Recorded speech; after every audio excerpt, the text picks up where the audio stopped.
Yo, what's up, guys?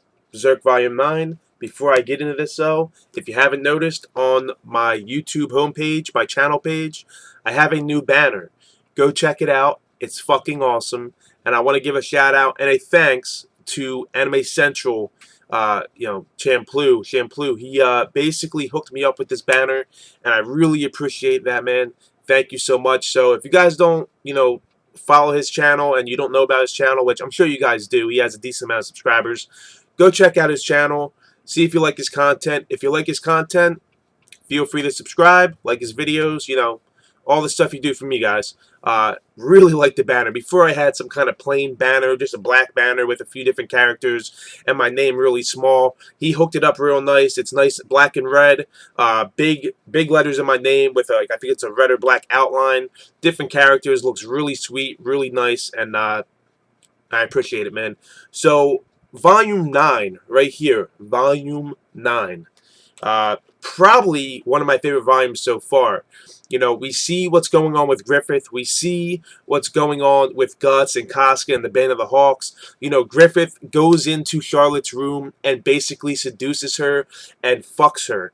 And the aftermath of this is the Midlands King not condoning this, not accepting this, because we find out through Griffith, taunting him that he wants Charlotte for himself, and he even goes into Charlotte's room after giving this deformed looking torture guy, little imp dude, the go ahead to torture Griffith as much as he wants without killing him for the next year. We see him go into Charlotte's room and start licking at her nipples and trying to kiss her, and she says no, no, no.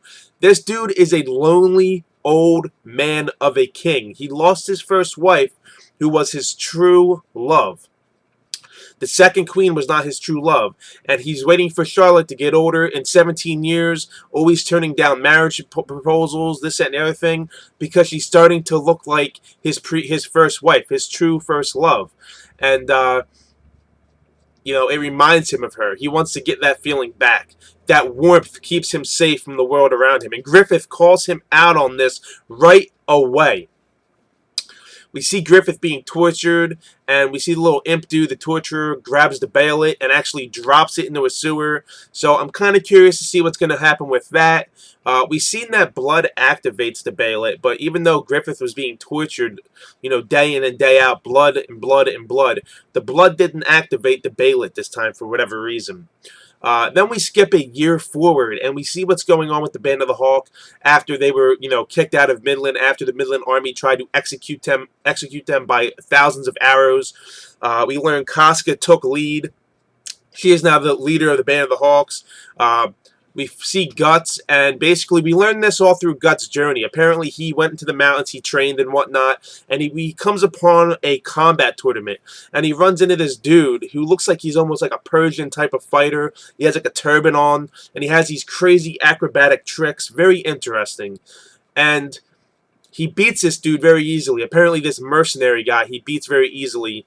And Guts comes in and beats this dude and says, you're nothing but a street performer, this, that, and the other thing. And we find out the whole point of this arms tournament is to rally troops to go after the Band of the Hawks. And this is when Guts learns this after the guy proposes. Guts joins them.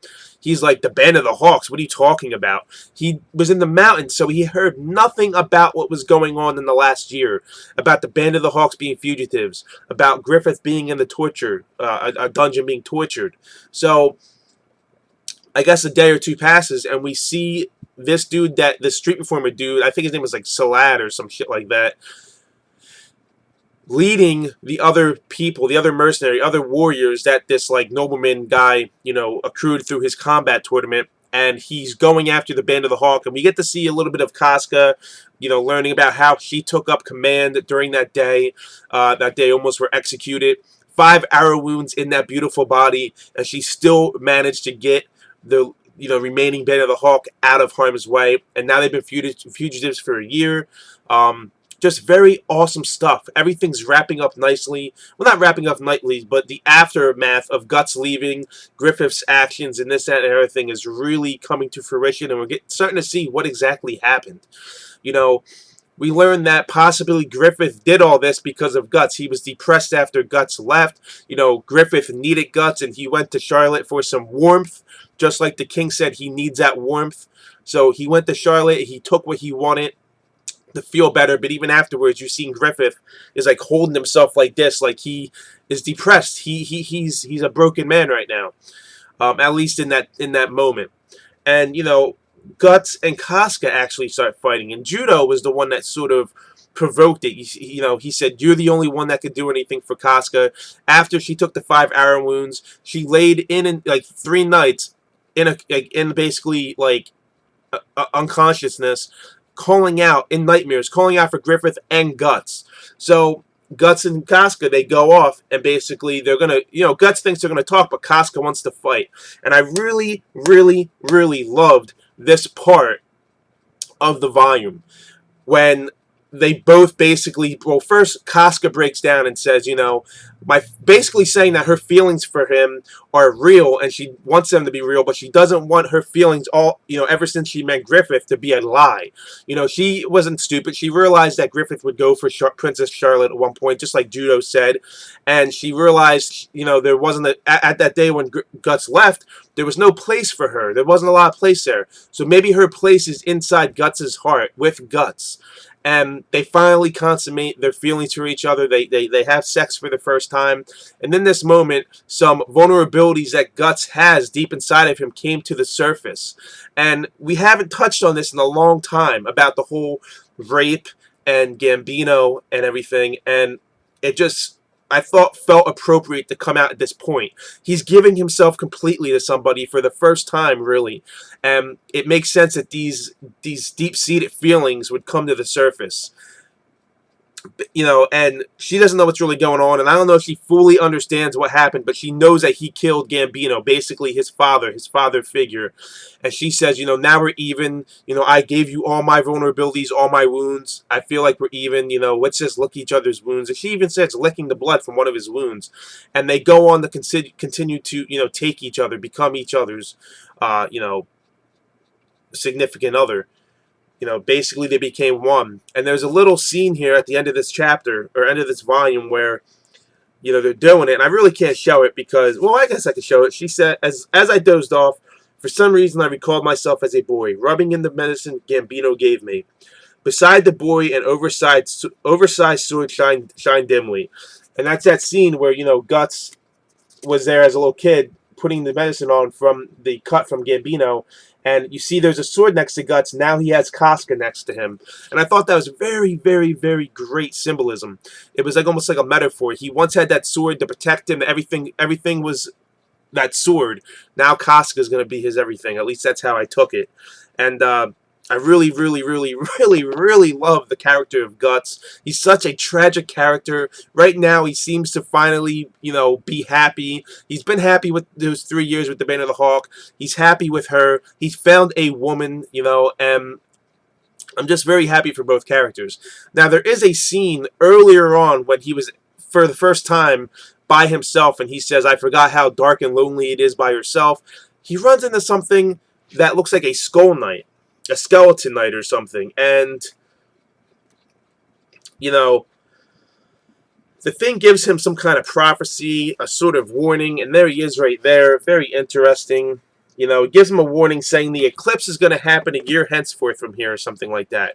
And a year passed during this volume, so obviously, if a year passed during this volume, the eclipse is coming very soon, and the Band of the Hawks are going to try to rescue Griffith. So I'm going to assume that this eclipse is going to occur during the rescue mission for Griffith, and some crazy stuff is going to go down. Because we know Griffith becomes Femto, or Fem2, however you want to say it. So I'm really looking forward to that.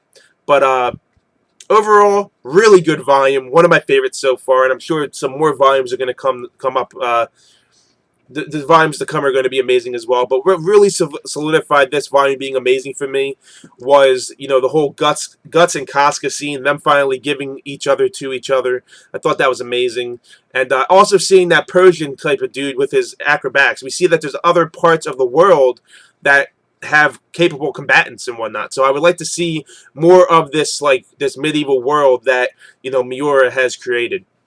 But let me know your thoughts on the Volume 9, guys. You know, I believe it's, I don't know what chapters there are. I'm going to have to look.